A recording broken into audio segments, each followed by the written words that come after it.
పాకిస్తాన్ మాజీ ప్రధాని ఇమ్రాన్ ఖాన్ ప్రస్తుతం శిక్ష అనుభవిస్తున్న అడియాలా జైలు వెలుపల అర్ధరాత్రి హైడ్రామా చోటు చేసుకుంది.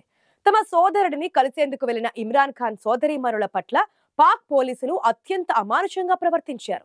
వారిని నేలపైకి నెట్టివేసి జుట్టు పట్టుకుని ఈడ్చుకుపోయి అదుపులోకి తీసుకున్నారు. ఈ అమానుష ఘటన ఇప్పుడు అంతర్జాతీయంగా చర్చనీయాంశమైంది. గత రెండేళ్లుగా కావాలని తోషాఖానా కేసులో ఇరికించి ప్రజలు ఎన్నుకున్న ప్రధానిని జైలులో పెట్టింది సైన్యం. ఇప్పుడు రాజకీయ బహుమతుల విక్రయం విషయంలో పెట్టిన కేసు సహా ఇతర అవినీతి ఆరోపణలపై ఇమ్రాన్ ఖాన్ జైలు శిక్ష అనుభవిస్తున్నారు. ఆయన్ను కలిసేందుకు షెడ్యూల్ ప్రకారం మంగళవారం ఆయన సోదరీమణులు అలీమా ఖాన్, డాక్టర్ ఉజ్మాన్ నోరిన్ ఖాన్లు జైలు వద్దకు చేరుకున్నారు. అయితే జైలు అధికారులు వారికి అనుమతి నిరాకరించారు. దీంతో వారు జైలు బయటే దాదాపుగా 10 గంటల పాటు బైఠాయించి నిరసన తెలిపారు. ఈ సమయంలోనే పోలీసులు వారిని బలవంతంగా అక్కడి నుంచి ఖాళీ చేయించే ప్రయత్నం చేశారు. పోలీసుల చర్యపై ఇమ్రాన్ సోదరి నోరిన్ ఖాన్ తీవ్ర ఆవేదన వ్యక్తం చేశారు. విడుదలైన తర్వాత ఆమె మీడియాతో మాట్లాడుతూ, ఒక మహిళా పోలీస్ అధికారి నా జుట్టు పట్టుకుని రోడ్డుపై ఈడ్చుకెళ్లారు, నా కాళ్లు పట్టుకుని లాగారు. పాకిస్తాన్లోని పంజాబ్ పోలీసులు రాక్షసుల్లా ప్రవర్తించారు. వారు ఇంతకు దిగజారుతారని ఊహించలేదు అని కన్నీటి పర్యంతమయ్యారు. మరో సోదరి అలీమా ఖాన్ మాట్లాడుతూ, నోరిన్ను లాక్కు వెళ్తున్నప్పుడు ఆమె స్పృహ కోల్పోయే పరిస్థితికి వచ్చారని, పోలీసులు తమపై దురుసుగా ప్రవర్తించారని ఆరోపణలు చేశారు. ఈ ఘటనపై ఇమ్రాన్ ఖాన్ పార్టీ పాకిస్తాన్ తెహ్రీక్ ఈ ఇన్సాఫ్ తీవ్ర ఆగ్రహం వ్యక్తం చేసింది. నిరసన జరుగుతున్న ప్రాంతంలో పోలీసులు ఉద్దేశపూర్వకంగా లైట్లు ఆపివేశారని, ఆ ప్రాంతాన్ని నీటితో నింపేసే భయానక వాతావరణం సృష్టించారని పార్టీ పేర్కొంది. ఆ చీకటిలోనే మహిళలపై పోలీసులు భౌతిక దాడులకు పాల్పడ్డారని ఆరోపించింది. ఈ దాడి వెనుక పాకిస్తాన్ ఫీల్డ్ మార్షల్ ఆసిమ్ మునీర్ హస్తం ఉందని అలీమా ఖాన్ ఆరోపించారు. గత సెప్టెంబర్లో ఇమ్రాన్ ఖాన్ కూడా తన కుటుంబంపై ఆసిమ్ మునీర్ కక్ష సాధింపు చర్యలకు పాల్పడ్డారని, దేశంలో ప్రస్తుతం అసీం చట్టం నడుస్తుందని వ్యాఖ్యానించారు. మరోవైపు ఇమ్రాన్ ఖాన్ ను ఏకాంత కారాగారంలో ఉంచారని, ఆయనకు కనీస మానవ హక్కులు కూడా కల్పించడం లేదని ఆయన కుటుంబ సభ్యులు కొద్ది రోజులుగా ఆందోళన వ్యక్తం చేస్తున్నారు. ఈ నేపథ్యంలోనే సోదరుడిని పరామర్శించేందుకు వెళ్లిన సోదరీమణులపై జరిగిన దాడి పాక్ రాజకీయాల్లో మరింత వేడిని రాజేసింది. ప్రజామోదంతో పాలకులైనటువంటి వారు నేరాలకు పాల్పడితే వారిని గద్దెదించి విచారణ జరిపి తగిన కారాగార శిక్ష విధించడంలో తప్పులేదు. ప్రజాస్వామ్య మనుగడకు అది అత్యవసరం కూడా. అలా కాకుండా అసత్య ఆరోపణలు మోపి రాజకీయ ప్రత్యర్థులను భౌతికంగా నిర్మూలించాలనుకోవడం దుర్మార్గమవుతోంది. అది సమాజంలో అశాంతిని రాజేసి దేశ సౌభాగ్యాన్ని హరిస్తోంది. తన ప్రధాన పోటీదారు హత్యకు కుట్ర పన్నుతున్నారనే నెపంతో పాక్ మాజీ ప్రధాని జుల్ఫికర్ అలీ భుట్టోను 1979లో సైనిక పాలకులు ఉరితీశారు. ఆ కేసు విచారణ లొసుగుల న్యాయమని పాక్ సుప్రీంకోర్టు తేల్చి చెప్పింది. అంతకుముందు పాక్ తొలి ప్రధానమంత్రి లియాఖత్ అలీ ఖాన్ ఒక రాజకీయ ర్యాలీలో హత్యకు గురయ్యారు. భుట్టో కుమార్తె బెనజీర్ 2007లో అలాగే కడతేరిపోయారు. ఈ అరాచక ఘటనలు మత ఛాందస శక్తుల విజృంభణలన్నీ కలగలిసి పాకిస్తాన్ ను విఫల రాజ్యంగా మార్చేశాయి. ఇప్పుడు బంగ్లాదేశ్ లో పరిస్థితులు అలాగే అఘోరిస్తున్నాయి కూడా. అరాచక దాయాది దేశం పాకిస్తాన్ బాటలోనే అటు బంగ్లాదేశ్ కూడా వేగంగా అడుగులు వేస్తోంది.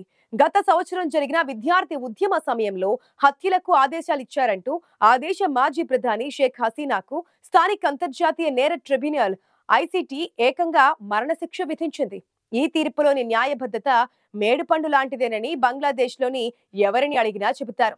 నిందితుల వాదనలను ఆలకించి సాక్ష్యాధారాలను సాకల్యంగా పరిశీలించి అపరాధులను అక్కడికి తగిన విధంగా దండిస్తూ ఉంటారు. అందుకు విరుద్ధంగా హసీనా పరోక్షంగా హడావిడిగా విచారణ జరిపి ఉరి శిక్షకు సరే అనడమే అన్యాయమే అవుతోంది. అసలు బంగ్లాదేశ్ లో ఐసిటి జడ్జిల నియామకాలే రాజ్యాంగ విరుద్ధమన్న కథనాలు వెలువడుతున్నాయి. ప్రజాప్రభుత్వం లేని చోట ఇష్టారీతిగా చట్టాలను మార్చి రాసి ఏకపక్షంగా శిక్షలు విధించడం సమర్థనీయమే కాదు. ఇలాంటి పెడపోకడల కారణంగానే ఇప్పుడు బంగ్లాదేశ్ వ్యాప్తంగా హసీనా మద్దతుదారుల్లో ఆగ్రహావేశాలు రాజుకుంటున్నాయి. బంగ్లా ప్రస్తుతం రావణ కాష్టం అవడానికి పెద్దగా సమయం పట్టదని అంటున్నారు విశ్లేషకులు. అలాంటి భయానక వాతావరణం నెలకొంటే అభివృద్ధి పథంలో బంగ్లా ప్రస్థానం ఆగిపోయి అంతిమంగా ఆ దేశం మరో పాకిస్తాన్ గా మిగిలిపోతోంది. భారతావని చొలవతోనే బంగ్లాదేశ్ ప్రత్యేక దేశంగా ఆవిర్భవించింది. భార్య కుమారులతో సహా బగబంధు ముజీఫర్ రెహమాన్ హత్యకు గురైనప్పుడు హసీనాకు 6 ఏళ్ల పాటు ఇండియానే ఆశ్రయమిచ్చింది. అనంతర కాలంలో ఆమె బంగ్లాదేశ్ పగ్గాలు చేపట్టాక ఇరు దేశాల బంధం బలపడింది కూడా. ఈశాన్యంలో వేర్పేటువాదుల పీచ మంచడంలో ఇండియాకు హసీనా కూడా సహకరించారు. అనిశ్చితిలో కొట్టిమిట్టాడుతున్న బంగ్లాదేశ్ కు ఆమె సరికొత్త జవసత్వాలు అందించారు. హసీనా హయాంలో ఆ దేశం దక్షిణాసియాలో ఇండియా తర్వాత రెండో అతిపెద్ద ఆర్థిక వ్యవస్థగా అవతరించింది. ఆమె ప్రభుత్వం కూలిపోయాక బంగ్లాదేశ్ ఆర్థిక అగచాట్లలో కూరుకుపోయింది. యూనస్ తాత్కాలిక సారథ్యంలో బంగ్లాలో మత ఛాందస శక్తులకు కొత్త రెక్కలొచ్చాయి. పాకిస్తాన్, చైనా దేశాలు ఒక గ్రూప్ గా బంగ్లాదేశ్ లో ప్రాబల్యం చాటుకుంటున్నాయి. వీటికి తోడు హసీనాకు మరణశిక్ష విధింపు భారత్ తో బంగ్లా బంధాన్ని మరింతగా బీటలు వార్చేదిగానే ఉండనుంది. మన గడ్డపై తలదాచుకుంటున్న హసీనాను యూనస్ సర్కార్కు అప్పగించి ఆమె ప్రాణాలను ప్రమాదంలో పడేయడం ఎట్టి పరిస్థితుల్లోనూ జరగకపోవచ్చు. అది మన దేశ సంస్కృతిలో అసంభవంగానే ఉండనుంది. ఈ పరిస్థితుల్లో జాతీయ భద్రతా కోణంలో సరిహద్దు దేశ పరిమాణాలను గమనిస్తూ ఇండియా అనునిత్యం అప్రమత్తంగా ఉండక తప్పదు. ఎందుకంటే బంగ్లాదేశ్ ఇప్పుడు మొండి పట్టు పట్టే దిశగా ఆలోచనలు చేస్తోంది. హసీనాను అప్పగించినట్లయితే తాము ఉగ్రవాదులకు తమ దేశంలో ఆశ్రయం కల్పిస్తామని హెచ్చరిస్తోంది. దీని వెనుక పాకిస్తాన్ హస్తం కూడా ఉంది. ఇప్పటికే పాకిస్తాన్ కు చెందినటువంటి కరుడుగట్టిన టెర్రర్ గ్రూపులు బంగ్లాదేశ్ లో మత ప్రచారం ముసుగులో బంగ్లా భారత సరిహద్దుల్లో తిరుగుతున్నారు. ఈ నేపథ్యంలో మనకు బంగ్లాతో ఉన్న పొడవాటి సరిహద్దు ప్రమాదకరంగా మారుతోంది. అటు యూరోపియన్ దేశాలలో ఇలాంటి అరాచకమైన పరిస్థితి లేదు. మీకు తెలుసా, ఎన్నికల్లో ఆర్థిక అవకతవకలకు పాల్పడినందుకు ఫ్రాన్స్ మాజీ అధ్యక్షుడు నికోలస్ సర్కోజీకి ఇటీవల 5 ఏళ్ల జైలు శిక్ష పడింది. పన్ను మోసం కేసులో ఇటలీ పూర్వ ప్రధాని సిల్వియో బెర్లుస్కోనీని ఏడాది పాటు సమాజ సేవ చేయాలని అక్కడి కోర్టు ఆదేశించింది. ప్రజాధనాన్ని దిగమింగిన వారు రాజకీయంగా ఎంతటి బల సంపన్నులైనప్పటికీ వదిలిపెట్టని ప్రజాస్వామ్య వ్యవస్థలు పాశ్చాత్య దేశాల్లో ఉన్నాయి.